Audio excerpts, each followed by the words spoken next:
esse assunto de fundamentos da ótica, tá? Deixa eu entrar aqui. Beleza. Vou ocultar essa barra. O que eu fiz aqui? Eu fiz um apanhado geral. Olha como é que é curto esse capítulo 15. Ele vai da página 9, da página 5 a 19, incluindo todas as atividades. Então, ele é bem curtinho, tá? Essa apostila é uma apostila tranquila de trabalhar, porque aí ela vai pegar mais pesado, né? Ela vai ter mais conteúdo na parte de reflexão e refração da luz. Aqui nós vamos ver só os conceitos, tá? Só os fundamentos. O aprofundamento dessa parte no estudo de ondas, nós iremos fazer no terceiro ano. Então, aqui é só um apanhado geral.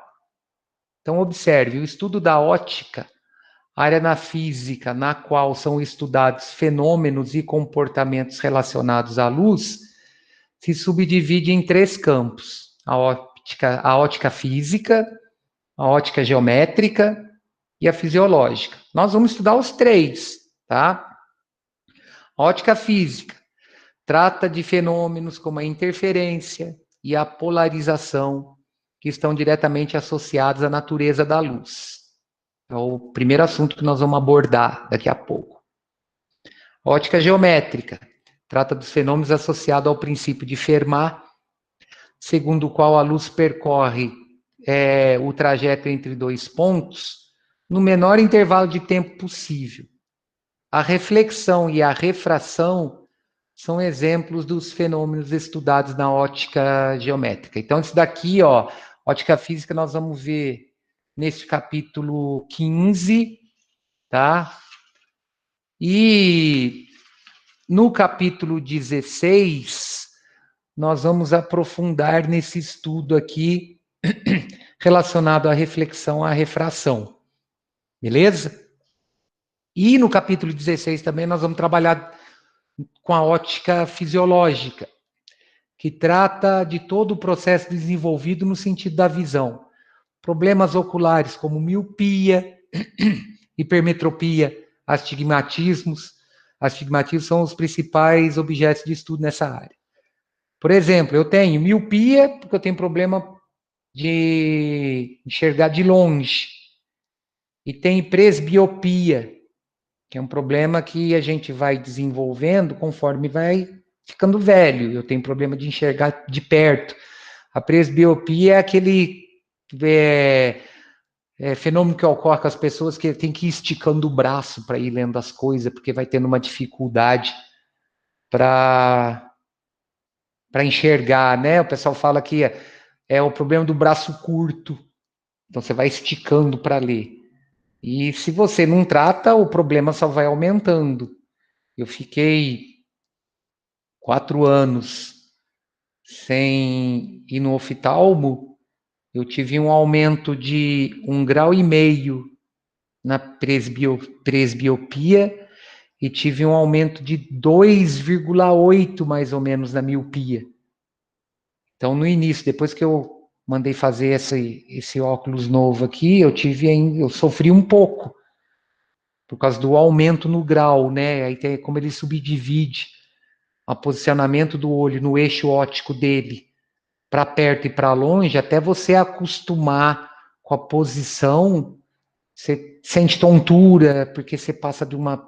Você está olhando coisas que estão distante, focalizado no de perto, então você sente um desconforto na hora de focalizar as imagens, né? Então, esses dois assuntos aqui, ó, nós vamos estudar no capítulo 16 e esse daqui nós vamos começar agora, que é a ótica física. A luz é um elemento imprescindível na vida da Terra. Devido à luz do Sol, várias espécies de plantas são capazes de produzir energia para si e para outros seres vivos. As chuvas, os ventos e todos os demais fenômenos climáticos são possíveis pela incidência da luz solar. É ainda pela reflexão da luz que várias espécies de animais podem enxergar. Além disso, o ser humano é capaz atualmente de produzir e controlar a luz, seja pelo controle do fogo ou de outras tecnologias de geração luminosa. Né? Hoje é possível até você fazer a luz fazer curva, né? Num cabo de fibra ótica, você consegue, através de reflexões totais dentro desse cabo de fibra ótica que nós vamos estudar mais na frente, fazer com que a luz faça curva, tá? E se propague numa velocidade de 3 vezes, próxima a 3 vezes 10 a oitava metros por segundo. Então, por isso que os sistemas digitais, eles são sistemas com rapidez de informação. Nos sistemas digitais, as informações são propagadas através de fibras óticas, ou seja, através de pulsos de luz, tá? Embora a luz seja absolutamente necessária para nós, as duas principais teorias sobre a sua natureza divergiram por centenas de anos.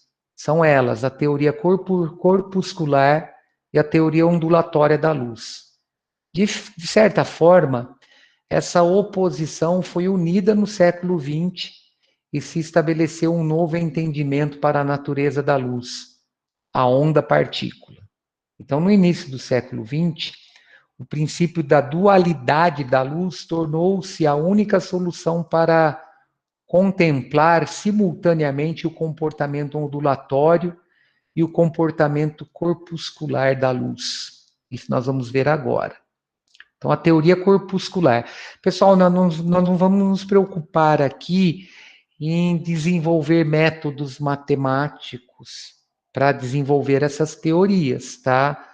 Nós estamos fazendo aqui um apanhado para a gente ter um entendimento lá na frente desse princípio de dualidade, tá? Então, a teoria corpuscular da luz teve origem na antiguidade com os gregos, mas se consolidou somente em meados do século XVII, quando Isaac Newton elaborou os princípios para explicar fenômenos ópticos, como a reflexão e a dispersão da luz, poderiam ocorrer tendo a luz um caráter de partícula. Nessa concepção, a luz é formada por corpúsculos produzidos por fontes luminosas que viajam com grande velocidade de um objeto para outro. Entretanto, durante os séculos XVIII e XIX, com o desenvolvimento da teoria ondulatória, formulada por, entre outros, Thomas Young, Auguste Fresnel e James Maxwell, a teoria corpuscular foi gradativamente sucumbindo, pois ela não explicava satisfatoriamente alguns fenômenos e princípios ópticos, como a teoria independente dos raios de luz. Então, as partículas de luz sendo emitidas por uma lâmpada e refletindo por uma superfície nessa imagem aqui. Então, nessa teoria corpuscular, eu vou ter essa ideia, né, que as ondas luminosas viajam com grandes velocidades de um objeto para outro. Bom, teoria ondulatória. Simultaneamente às teorias de Newton, de que a luz é formada por corpúsculos, o físico e matemático holandês Christian Huygens fundamentou os princípios da teoria ondulatória da luz. Para ele, a luz é formada por frentes de ondas primárias, que funcionam como fontes de ondas secundárias, e assim explicam a propagação da luz em novas frentes de ondas. Pessoal, essa propagação relacionada a fontes de ondas, nós vamos estudar com profundidade no terceiro médio, tá? Esse princípio de propagação de ondas, ele vai ter um capítulo especial no terceiro ano, tá? Então, de acordo com o princípio de Hughes, uma fonte de luz produz uma fonte primária. Então, por exemplo, tem uma lâmpada aqui, né? Produzindo essa fonte primária. Em determinado tempo T1, cada ponto da frente de onda pode ser considerado uma fonte secundária, né? No espalhamento aqui, ó, na propagação na fonte primária, que produz ondas na mesma direção e com a mesma velocidade da fonte primária. Em um instante T2, a frente de onda resultante é uma superfície que tangencia frente de ondas estacionárias. Por quê? Porque elas vão se propagando e se interferindo. Então, eu tenho esse tipo de formação, tá? Relacionado às interferências do tipo construtivas e do tipo destrutivas. Tudo isso vai ser estudado com profundidade no terceiro médio. Então, ó, de acordo com o princípio de Hughes, cada ponto da frente de onda pode ser entendido como uma fonte secundária.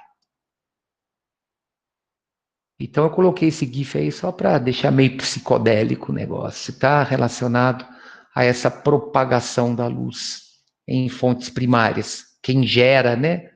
Essa fonte de luz e propagando no meio com a mesma velocidade. Bom, o caráter ondulatório da luz ganhou ainda mais prestígio em meados do século XIX, quando o físico alemão James Clerk Maxwell encontrou resultados matemáticos que indicavam que a luz é formada por uma combinação de ondas esféricas e magnéticas, que é a radiação eletromagnética. Na verdade, muitos outros fenômenos ópticos, como a difração, a interferência e a polarização, são observados e explicados pela teoria de Hughes, que de fato indica que a luz é um tipo de onda. Então, quando a gente for estudar a ondulatória lá no terceiro, toda hora eu estou batendo nessa tecla, nós vamos determinar matematicamente esses fenômenos, tá? Fica tranquilo que não é difícil, não. Difração. Então, ele colocou um exemplo muito legal aqui para a gente poder entender o que é a difração. O que acontece com a onda na difração. Quando passamos ao lado de um muro, algumas vezes podemos ouvir sons que são produzidos do outro lado, mas não podemos ver quem ou o que produziu esses sons. Isso permite concluir que a luz não contornou o obstáculo, a gente não viu a pessoa, né? No caso, o muro. Mas o som o fez sem problemas. Então, dependendo da situação, uma onda é capaz de contornar obstáculos ou atravessar aberturas, que são fendas. Esse fenômeno é denominado difração. Então, a difração é um fenômeno típico de ondas que não é explicado pela teoria corpuscular da luz. Então, a difração é o fenômeno no qual a onda contorna obstáculos. Olha lá, características que diferenciam ondas sonoras de luminosas explicam porque muitas vezes o som sofre difração, mas a luz não. O motivo está relacionado com o comprimento de onda e a dimensão do obstáculo. No entanto, deve-se saber que, para determinadas condições, a luz também é capaz de difratar, conforme as imagens que mostram a luz passando por dois pequenos orifícios de formatos diferentes. O primeiro circular e o segundo retangular, tá? Não se preocupem com esse estudo detalhado da difração. Em ondulatória, nós vamos entender por que detalhado, tá? Dessa ideia da luz contornar obstáculo, da onda contornar obstáculo. Muitas vezes o som conseguir contornar esse obstáculo e a luz não. De repente, eu estou aqui dando aula para vocês, passa um carro na rua, eu escutei o som do carro, mas eu não estou vendo o carro. Por quê? Porque eu tenho parede no caminho aqui que impede a propagação da luz, tá? Mas a janela não impede que a onda sonora atravesse. tá? Então, tudo está relacionado a comprimento de onda, nós vamos quantificar isso tudo. Por enquanto, a gente tem que ter um entendimento que a difração é o fenômeno no qual a onda contorna obstáculos, tá? Então, ó, no desenho aí da ilustração que ele colocou, o estudo da difração da luz passou a ser de grande importância para gravações e transmissões de dados em alta definição. Quando a abertura da câmara para a captação de imagens estiver regulada com aberturas muito pequenas, o fenômeno da difração da luz provocará borrões nas imagens gravadas, diminuindo sensivelmente a resolução das cenas. Por quê? Porque a abertura dessa fenda, ela vai ser muito menor que o que a luz consegue passar por esse obstáculo. Então, eu vou ter o que a gente conhece por aberrações visuais, tá? Eu vou ter borrões formados na imagem. Então, a luz, ao passar por orifícios pequenos, sofre difração. As fotografias indicam o padrão de difração de um feixe de laser em uma abertura circular, né? Eu estou fazendo a luz passar essa fenda por uma abertura circular e em outro por uma abertura regular. Ó, mudou o padrão de propagação da luz após a passagem por esses obstáculos. Então, ó, esse fenômeno é pouco percebido nas gravações feitas em baixa ou média resoluções. Nessas gravações, os pixels, que são os pequenos pontos que compõem a imagem, são maiores e em menor quantidade, o que já reduz a nitidez da imagem, tá? Então, na alta definição, eu vou ter uma abertura maior, uma abertura menor dessas fendas para eu ter uma melhor resolução das minhas imagens. Então, eu coloquei um gifzinho aqui relacionando a difração. Olha lá, ó, eu consegui contornar o obstáculo e eu tive o espalhamento dessa onda luminosa, tá? Então, observe. Interferência. Então, a difração é o fenômeno no qual eu vou ter a onda contornando o obstáculo ou uma fenda, tá? Na interferência, imagine que você está observando as ondas do mar. Em determinado momento, duas ondas se sobrepõem e formam pontos em que a onda está mais alta e mais baixa do que normalmente estaria.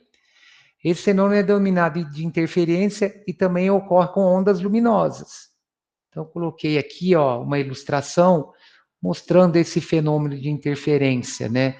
Eu vou ter pontos de maior amplitude e de menor amplitude devido à propagação dessas ondas que são produzidas por uma fonte qualquer.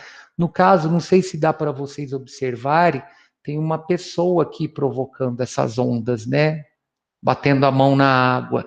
Então, a fonte é a perturbação que a mão dessa pessoa está provocando na superfície da água.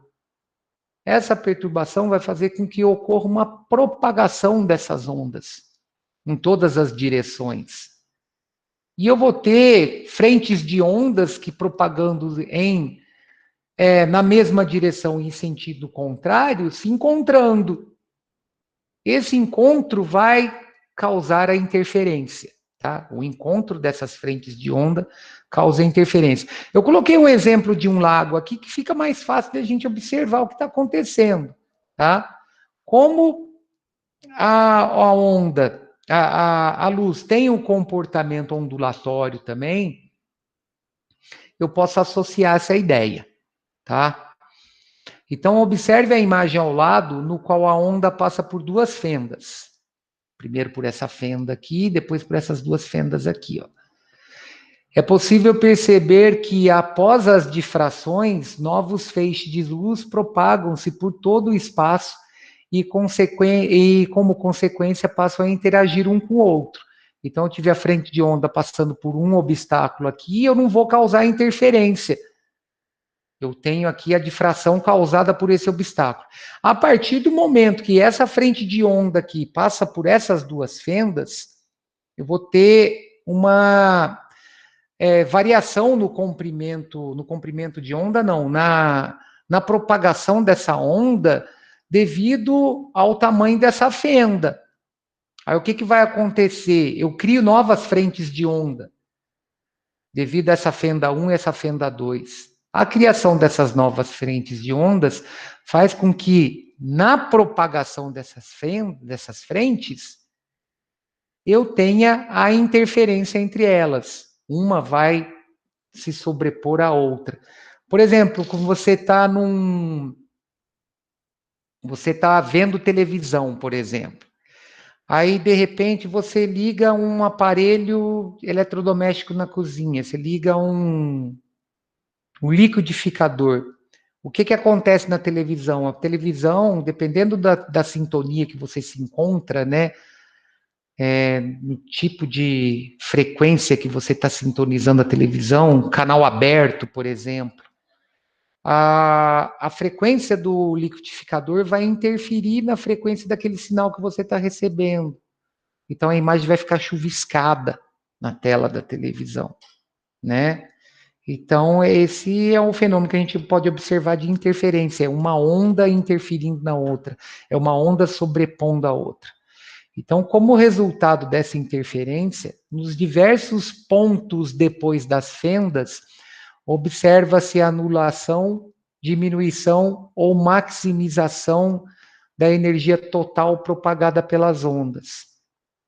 Prova disso é que, em vez do anteparo ficar completamente claro, formam-se regiões de franjas iluminadas ou escuras. As franjas claras e escuras representam, respectivamente, as chamadas interferências construtivas e destrutivas entre as ondas luminosas resultantes das difrações nas duas fendas. Essas interferências construtivas e destrutivas estão relacionadas, depois nós vamos estudar isso detalhadamente, à soma e à subtração de suas amplitudes, de suas intensidades. Quando eu aumento a intensidade, eu estou aumentando essa amplitude. Então, se eu estou somando intensidades, eu estou tendo interferência do tipo construtiva. Se eu estou diminuindo a intensidade devido à interferência de duas ondas, eu estou tendo interferências do tipo destrutiva. Então, para fechar nessa figura aqui, ó, a interferência da luz pode ser observada pela projeção de um anteparo da luz que passa entre duas pequenas fendas. Aí a polarização dentro dessa teoria ondulatória que nós temos, tá? A luz comum, ou seja, não polarizada, né, que a gente recebe do Sol na superfície da Terra, é uma onda que tem um ou mais planos de vibração, sendo chamada de onda transversal. Esses planos podem ser representados como mostra a figura ao lado. Então, ó, a luz é uma onda eletromagnética que vibra em inúmeros planos perpendiculares à sua propagação. Então, vamos supor o seguinte, que eu tenho a propagação dessa luz, ou seja, o deslocamento dela na horizontal para a direita. Então, como ela é uma onda eletromagnética, ela vai vibrar em todas as direções em relação à sua propagação. Então, essas vibrações serão sempre perpendiculares à direção de propagação. Então, ele está representando por esses planos, né? Então, se eu, por exemplo, eu considerar a propagação dela aqui na horizontal, esses planos perpendiculares vão estar representando as minhas vibrações. Alguns cristais possuem a propriedade de dividir em seu interior a luz não polarizada em feixes polarizados, que vai fazer com que eu tenha vibração em apenas um plano. Um modelo mecânico disso pode ser representado por folhas de papel sulfite compondo os inúmeros planos da luz, as quais, ao serem soltas, né, essas folhas, tentam atravessar dois ralos com fendas de direções perpendiculares. Então, qual é a ideia aqui? Ó? Eu tenho essas inúmeras folhas que vão ser soltas num ralo que só tem direção horizontal e depois de um ralo que só tem direção vertical. Qual que é a ideia? Que na hora que eu solto essas folhas nesse ralo que está localizado na direção horizontal, só as folhas que estão na mesma direção dela irão passar, ou seja, eu polarizei, eu quebrei os demais raios de luz. Lente de polarizada de óculos é mais ou menos essa ideia. Na lente polarizada, eu só vou ter a passagem de luz numa única direção. Então, a lente polarizada, ela quebra aquela aberração visual, né? Ela quebra o reflexo, vamos colocar dessa maneira. Porque ela só vai permitir a passagem de luz numa única direção. Por isso que ela dá aquele conforto na hora que você está usando, né? Porque ela vai quebrar aquelas ondas. Por exemplo, vocês estão me vendo aí, está dando reflexão da minha lente no vídeo. Minha lente não é polarizada e ela não é antirreflexo. Se ela fosse polarizada e antirreflexo, o antirreflexo ela não ia dar essa imagem que chega para vocês no óculos aqui.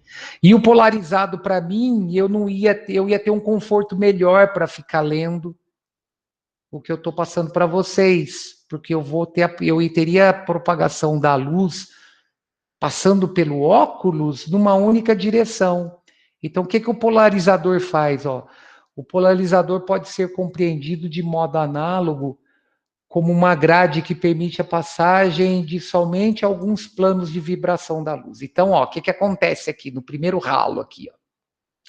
Eu tenho o ralo situado na direção horizontal, então ele está permitindo a passagem dessas folhas que se encontram na mesma direção dele. Então, ó, um modelo mecânico disso, vou voltar no texto, pode ser representado por folhas de papel sulfite compondo inúmeros planos de vibração da luz, as quais, ao serem soltas, tentam atravessar dois ralos com fendas de direções perpendiculares entre si. As figuras ao lado demonstram como no primeiro ralo, as figuras ao lado demonstram como no primeiro ralo passariam apenas as folhas cujos planos de movimento fossem paralelos a essas primeiras fendas. Ou seja, no primeiro ralo eu só vou ter passagem das folhas que estão na horizontal, correto? No mesmo plano do ralo. Essas folhas não conseguiriam atravessar o segundo ralo, pois seu movimento seria perpendicular às fendas apresentadas. Ou seja, aí impediu totalmente a passagem da folha, certo? Porque ela está propagando na direção horizontal, chega no segundo ralo, a posição dele é vertical, eu não vou ter como passar isso daí. De modo análogo, ao atravessar um polarizador, a luz polarizada vibra em apenas um plano. Se passar por outro polarizador, que é o filtro polaroide, como o eixo de polarização com um eixo de polarização perpendicular ao primeiro, a luz é completamente absorvida e nada emerge nesse segundo polarizador. Assim, podemos dizer que o filtro polaroide pode absorver 100%, de 0% a 100% da luz incidente. Então, eu coloquei duas animações aqui representando polarizadores, tá? Eu tenho um polarizador vertical aqui, então minha frente de onda só vai propagar nessa direção. Qualquer outro tipo de vibração que eu incidir sobre esse polarizador vai ser impedido de propagar, porque ele é um polarizador vertical. Eu posso ter um polarizador horizontal, só vai permitir a propagação desse feixe horizontal. O interessante aqui é o seguinte, Se eu relacionar esse feixe aqui, ó, com esse, é a ideia do ralo. O primeiro polarizador aqui é vertical, permite só a passagem dessas frente de ondas que estão na mesma direção dele. Aí, se eu pegar essa frente de onda que foi polarizada na vertical e tentar passar no horizontal aqui, eles são perpendiculares entre si. Ou seja, impediu totalmente a passagem da luz. Então, pode ser de 0%, quando impede totalmente, a 100%, que não vai fazer o empecilho dessa propagação, tá? Para fechar a ideia, então, a dualidade da luz. Um experimento com a luz observado no final do século XIX aparentemente contrariou a teoria ondulatória da luz. Nesse experimento sobre efeito fotoelétrico, observou-se que a luz poderia retirar elétrons de metais, porém, ao aumentar a intensidade da luz, os elétrons eram retirados com maior quantidade, mas não apresentavam maior energia, conforme previa a ondulatória e o eletromagnetismo clássico de Maxwell. No início do século XX, o físico alemão Albert Einstein explicou o fenômeno, elaborando uma teoria que leva em consideração a quantização da energia e, consequentemente, da luz, que, segundo ele, a retirada dos elétrons de um metal é provocada por uma colisão que ocorre entre fótons de luz e os elétrons. Tal teoria sugere, portanto, que a luz pode ser caracterizada como partículas em alguns fenômenos. A natureza quantizada da luz foi eficaz para a compressão do efeito fotoelétrico, inconsistente de acordo com a teoria ondulatória. Ao mesmo tempo, a teoria ondulatória é perfeitamente adequada para a compreensão de fenômenos como a interferência e a difração. A teoria dual da luz foi elaborada a partir da complementaridade entre a teoria corpuscular e a teoria ondulatória, as quais são coerentes a uma gama de fenômenos distintos e alguns comuns. Assim, as teorias se completam de tal modo que cada uma delas isoladamente é insuficiente para compreender a natureza da luz. Então, eu vou ter uma característica dual, certo? Ora, ela vai se entender, né? Compreender como uma natureza corpuscular, partículas, ora vai estar relacionada à energia, associado à ideia de ondulatória, tá? Pessoal, eu teria que entrar agora nas atividades relacionadas a esse assunto. Eu vou deixar isso para um segundo momento, porque esses exercícios também eles são exercícios envolvendo a teoria, né? No caso, esses exercícios eles vão relacionar a ideia de